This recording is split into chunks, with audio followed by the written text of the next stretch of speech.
Bonjour tout le monde, je ne sais pas si vous êtes tous là. On va vérifier le temps que vous arrivez dans ce direct sur ce live Facebook, le temps qu'on partage aussi sur nos différentes pages et qu'on puisse aborder avec vous un sujet sur la gestion de la douleur et l'hypnose. Donc je regarde si nous sommes bien en direct avant C'est ça, nous sommes effectivement bien en direct. Voilà. On peut alors diffuser sur nos différentes pages et groupes. Voilà, hop, hop, et je suis à vous.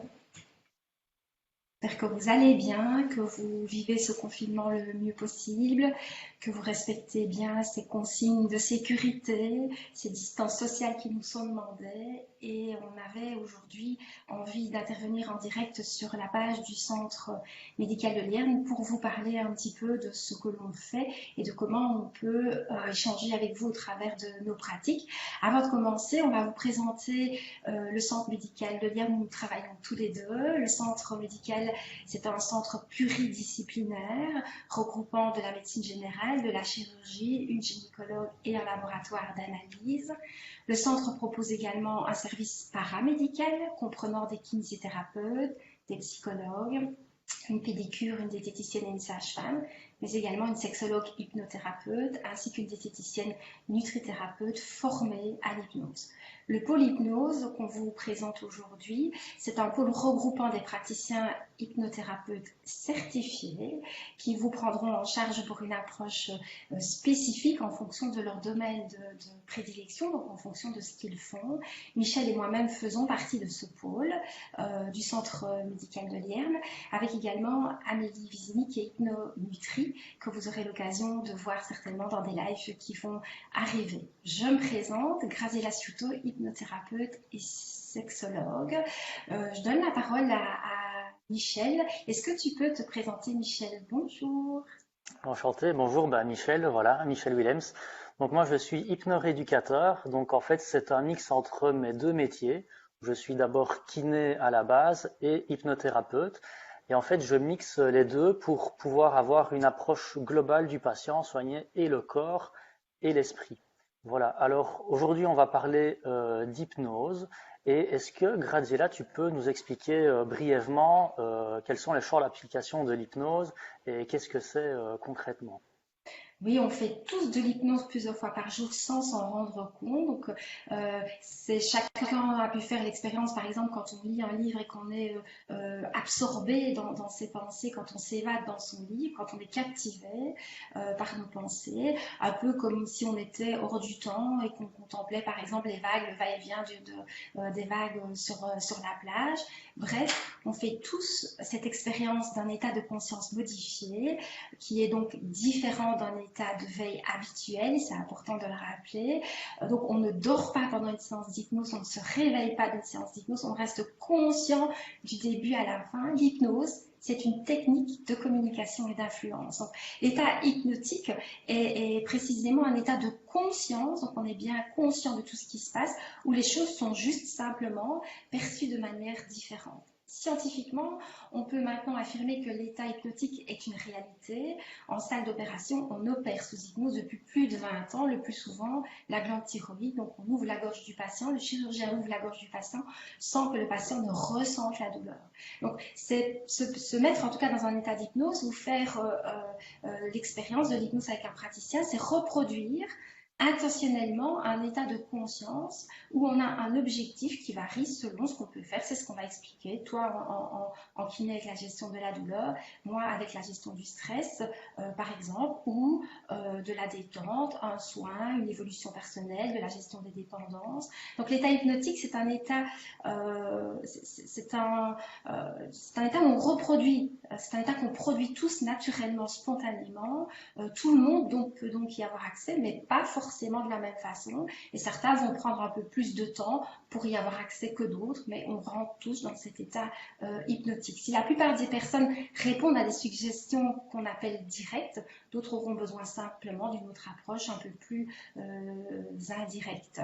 Par contre, l'apprentissage de la méthode et la répétitions régulières va permettre à chacun de pouvoir entrer plus facilement, plus aisément en état d'hypnose, un peu comme le sport. Plus on pratique, plus on s'exerce, plus on progresse.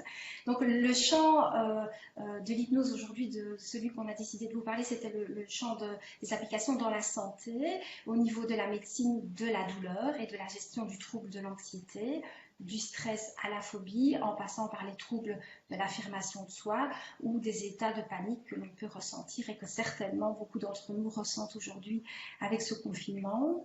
J'utilise également l'hypnose, par exemple, pour viser le changement des comportements liés aux dépendances, comme le tabagisme, l'alcool ou les troubles d'alimentation, mais aussi dans des pathologies sexuelles, comme les troubles de dysfonctionnement érectile, l'éjaculation précoce, la perte de libido, mais ceux qui me suivent le savent. J'utilise beaucoup l'hypnose en sexothérapie, mais aussi surtout dans la gestion de nos émotions. Voilà un petit peu pour le champ d'application de l'hypnose sur lesquels toi et moi nous travaillons. Michel, est-ce que tu peux me dire, toi, quels sont les domaines où tu utilises l'hypnose? Oui, alors, donc comme je vous l'ai dit, moi je suis kiné à la base.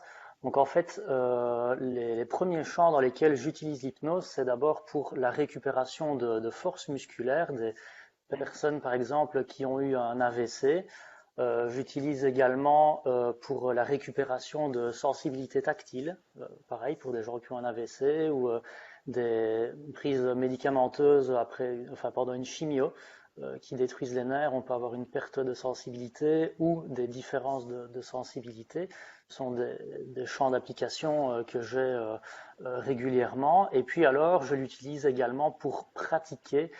On sait bien que chez le kiné, souvent on a quelques petites techniques qui sont pas super chouettes dans le crochetage ou les massages transverses profonds où les patients euh, ont peut-être du mal ou certaines mobilisations aussi qui peuvent être compliquées et douloureuses. Eh bien, je peux endormir les patients, diminuer en fait leurs sensations et pouvoir amener un soin confortable. Et puis alors, il y a toute cette application sur la douleur chronique où je vais aider les personnes à pouvoir gérer leur douleur au quotidien. Alors, d'abord, il faut bien comprendre la douleur, qu'est-ce que c'est pour avoir une définition de la douleur en termes médicaux. Donc, c'est une expérience qui est sensorielle ou émotionnelle. Donc, c'est-à-dire pas spécialement physique, mais aussi on peut avoir une douleur lorsqu'on perd un proche par exemple, et qui est désagréable et qui est associée soit à une lésion tissulaire qui peut être réelle, ou alors potentielle, ou qui serait décrite en ces termes. Euh, à quoi est-ce qu'elle sert la douleur? La douleur, c'est un signal d'alarme qui est naturel. Donc, il est logique d'avoir mal parce que c'est pour dire, voilà, attention, ici, tu es en train de te blesser ou tu vas te blesser ou c'est grave. Ces douleurs, elles sont répertoriées dans le cerveau. Donc en fait, on a une cartographie du cerveau, une somatotopie comme ça s'appelle, que ce soit pour les gestes moteurs ou pour les signaux sensitifs ou douloureux. Vraiment, tout le corps est représenté. Et alors, il y a ces petites alarmes qui viennent s'allumer lorsque, par exemple, on va se piquer le doigt ou lorsque on va avoir, par exemple, un polype à l'intestin.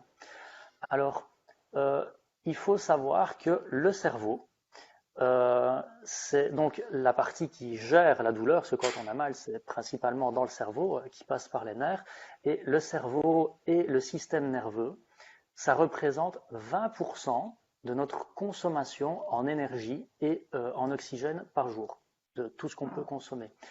Donc ça veut dire que notre alimentation, elle a un grand rôle sur la gestion de la douleur, on peut l'entendre de plus en plus. Donc, c'est un petit peu comme une voiture. Si vous roulez au diesel et que vous mettez de l'essence, forcément, à un moment donné, ça va commencer à riper un petit peu. Donc, il faut bien faire aussi attention lorsque on gère sa douleur, à avoir une alimentation qui soit saine, équilibrée et variée. Alors, au bout d'un moment, la douleur, elle devient chronique. Alors, quand est-ce qu'elle devient chronique? C'est quand le signal douloureux, il dégénère, lorsqu'on a une lésion tissulaire qui est répétitives, comme par exemple, on peut avoir des problèmes inflammatoires qui viennent détruire soit des muscles ou le système nerveux. Et on va avoir des douleurs qui vont être soit localisées, comme par exemple aux intestins pour des maladies du type maladie de Crohn, ou certaines polyneuropathies. Dans le début de la polyneuropathie, c'est l'extrémité des nerfs qui est atteinte, souvent les plus longs, donc on va avoir des douleurs au niveau des pieds par exemple.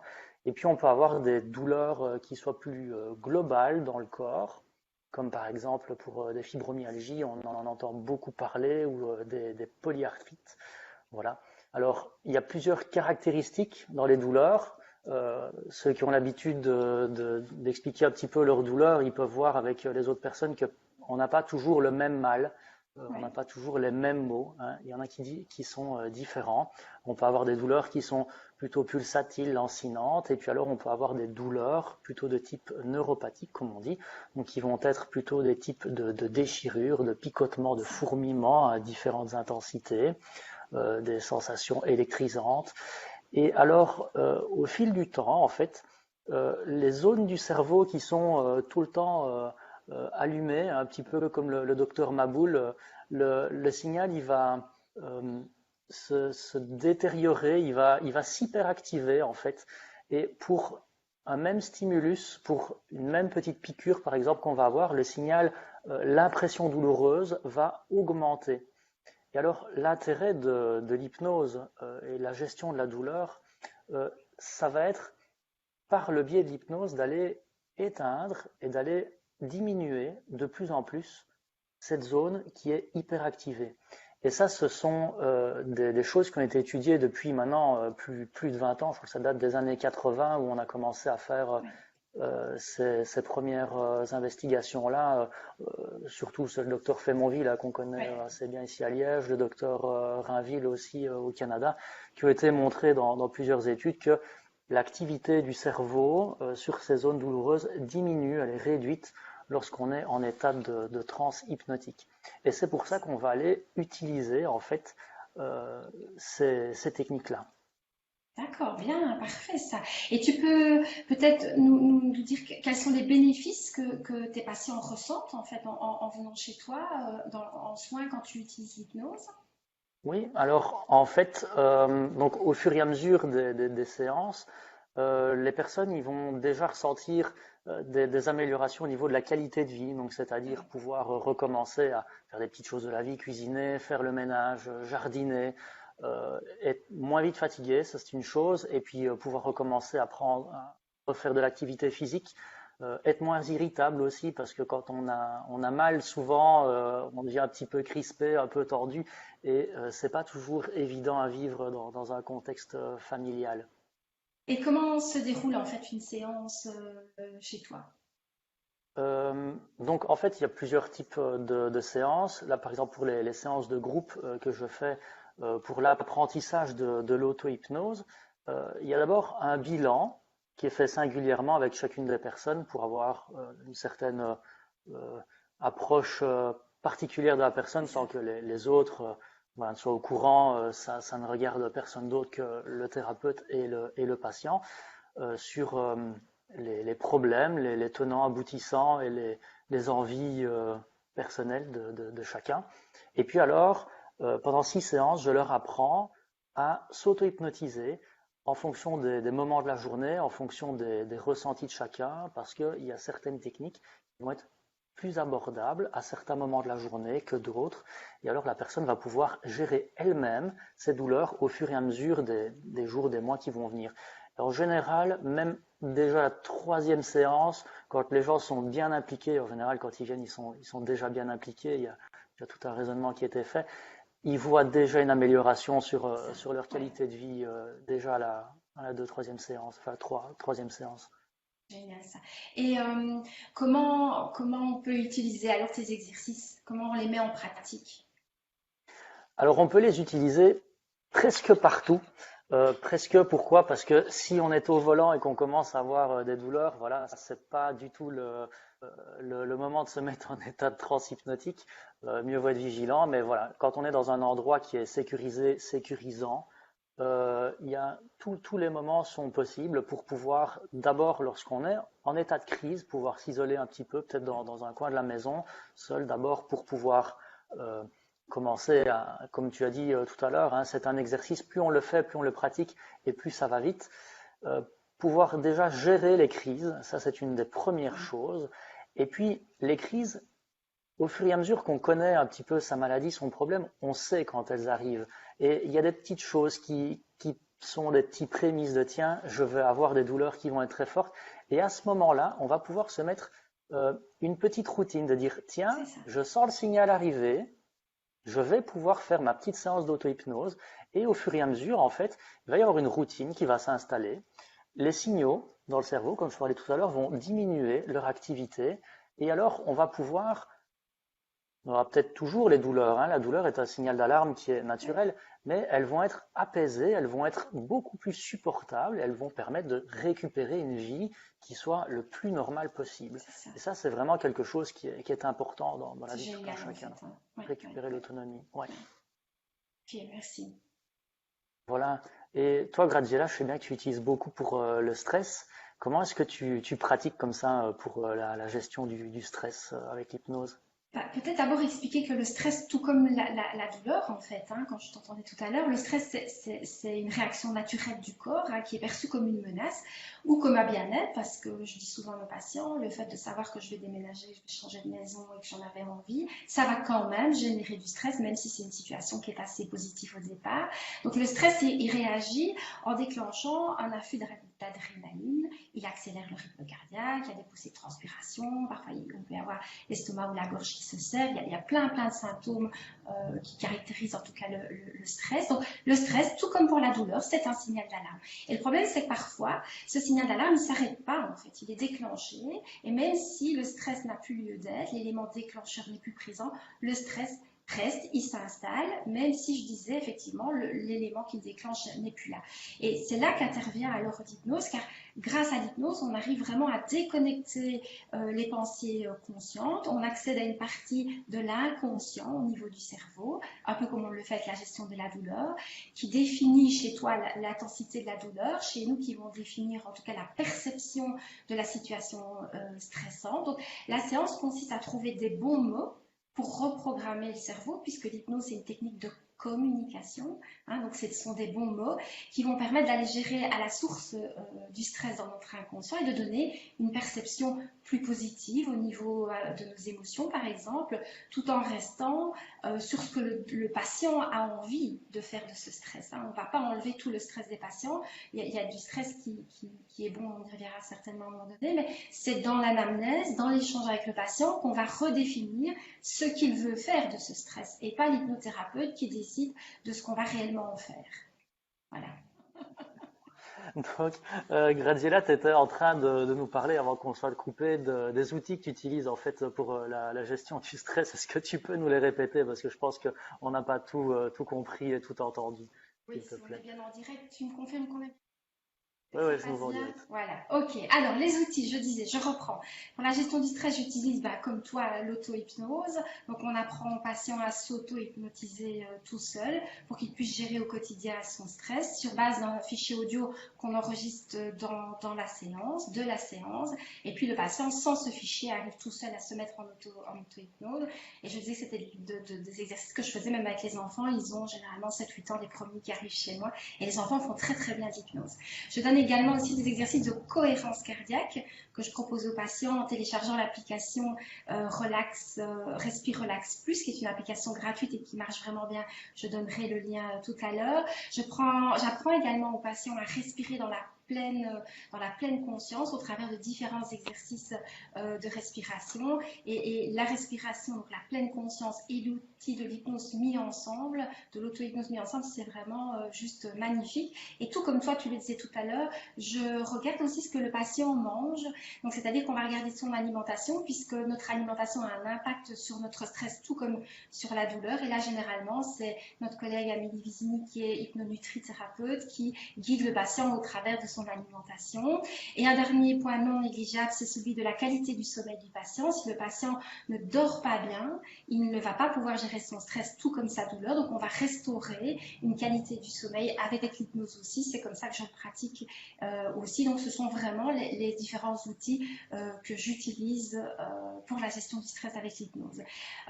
Est-ce que tu peux peut-être, Michel, nous dire quelle est la plus-value qu'on peut apporter aux patients grâce à la technique de l'hypnose? Oui, j'avais peut-être juste une petite question, moi, pour avoir un petit renseignement complémentaire. Peut-être que ça intéresserait les gens aussi de savoir la cohérence cardiaque, en quoi ça consiste et comment tu le travailles.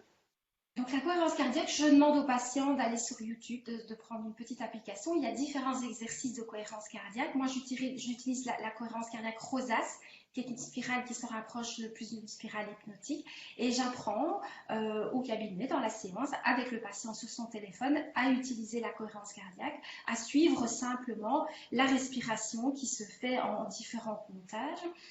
On pourrait la faire sans l'utilisation de l'application, mais on reste beaucoup plus concentré quand on fait l'application, quand on suit sur l'application. Et la cohérence cardiaque, elle permet de ralentir le rythme cardiaque, donc elle permet de ressentir la douleur un peu moins forte, tout comme le stress. Elle permet de gérer les ruminations, donc les pensées qui sont négatives, qui ont un impact sur le stress. Elle permet également de calmer, par exemple, tout ce qui est boulimie, donc tous les apports au niveau du sucre. Donc c'est un calmant au niveau du mental. C'est vraiment un outil très très puissant. Ah oui, Ouais. super. Voilà. Donc à utiliser vraiment avec tes patients, il y a différentes applications qu'on peut trouver sur YouTube. Toutes les cohérences cardiaques durent 5 minutes et généralement je propose à nos patients de faire 3 fois 5 minutes de cohérence cardiaque sur leur journée pour pouvoir gérer le stress en amont et être plutôt dans de la gestion du stress préventif plutôt que curatif. C'est un peu un outil pour La la gestion de la prévention, c'est douleur quand aussi. même le. Oui, Ouais. c'est important. Et on le voit aujourd'hui avec ce qu'on est en train de vivre, avec ce confinement. On regarde qu'aujourd'hui, le fait de confiner les gens à la maison, c'est de manière préventive. C'est pour éviter d'attraper effectivement ce symptôme, enfin ce virus plutôt. Et donc, je pense qu'à l'issue de cette crise, on mettra beaucoup plus l'accent sur la médecine préventive. En tout cas, je l'espère. On l'espère, oui, Ouais. effectivement. Donc, est-ce que tu peux donc nous dire quelle est la plus-value en fait et le lien qui unit la gestion du stress et la gestion de la douleur avec l'hypnose? Oui, alors en fait, euh, un des premiers liens importants, c'est de voir la personne dans sa globalité. C'est-à-dire que c'est pas comme une voiture, on a un pneu qui est crevé, on va au garage, on change le pneu. Ici, on prend la personne dans son entièreté, dans sa globalité, que ce soit et au niveau physique, au niveau psychologique, au niveau social, au niveau professionnel, parce que tout le monde n'a pas la même possibilité, les mêmes stress de la même façon, même s'il y en a dans tous les boulots à quelque niveau que ce soit, et au niveau familial aussi, parce qu'on sait qu'il y a des choses, des routines qui se mettent qui sont un peu néfastes. Et ce qui est bien, c'est qu'on peut s'adapter comme ça, nous, à chaque personne, pour essayer de trouver une harmonie et qui permette de récupérer quelque chose de plus acceptable, de vivable et d'améliorer principalement la qualité de vie et le ressenti qu'on puisse avoir. C'est pas la seule plus-value qu'on peut avoir, il y en a d'autres évidemment. Il y en a d'autres, hein. Et la plus-value aussi, elle est aussi naturelle, puisqu'on utilise des méthodes qui sont naturelles comme l'hypnose, qui limitent et qui repoussent la consommation de médicaments comme les anxiolytiques, les antidépresseurs, les antalgiques ou les myorelaxants, qui peuvent avoir un effet, on le sait, négatif sur la santé au niveau du foie, de l'estomac, des reins, on va pas épiloguer là-dessus, qui amène en tout cas une accoutumance, une dépendance psychologique et surtout physique. Donc ça permet effectivement à certains moments, chez certains patients et pas chez tous, hein, on ne doit pas enlever les médications chez tous nos patients, mais ça permet à certains moments en tout cas d'être un palier. La plus-value est aussi au niveau du prix, puisque l'hypnose amène une autonomie, le patient gère au quotidien par des séances d'auto-hypnose sa douleur ou son stress, donc on passe moins par la pharmacie, et ce qu'on ne dépense pas à la pharmacie, on peut mieux prendre soin de soi et se faire plaisir. Et je voulais aussi juste ajouter, avant de terminer, que toi et moi, nous travaillons en étroite collaboration collaboration avec les médecins traitants et les spécialistes parce que c'est grâce à une vraie collaboration qu'on peut mettre vraiment le patient au centre de son traitement. Et c'est vraiment important de pouvoir échanger sur les patients que l'on a avec nos médecins du centre, mais aussi de prendre contact avec les médecins généralistes ou les spécialistes de nos patients aussi. Michel, est-ce que tu peux nous dire, pour clôturer, où est-ce qu'on peut te retrouver? Oui, alors sur les réseaux sociaux, donc Facebook et Instagram, sous le nom de Hypnorééducation, et sur mon site internet, c'est www.hypnokiné.com. Voilà, Ok. sinon au centre médical de Lierne. Sur le site du Centre médical de Rivière Voilà. aussi. Effectivement, tout au-dessus de cette vidéo, il y a les différents liens. C'est pareil pour moi sur le Facebook à mon nom ou sur mon site internet www.grazielasuto.com. On va, en tout cas, j'ai envie de vous dire de bien prendre soin de vous, de bien profiter de toutes ces techniques, de ne pas hésiter parce qu'on est accessible si vous le souhaitez, s'il y a d'autres questions. Si vous souhaitez qu'on aborde d'autres lives aussi, n'hésitez pas à nous le faire savoir de chez toi ou de chez moi. Et ben voilà, je vous embrasse tous, prenez soin de vous, de tous ceux que vous aimez et à très vite. Prenez soin de vous. Bonne journée. Au Merci de revoir. votre écoute. Au revoir.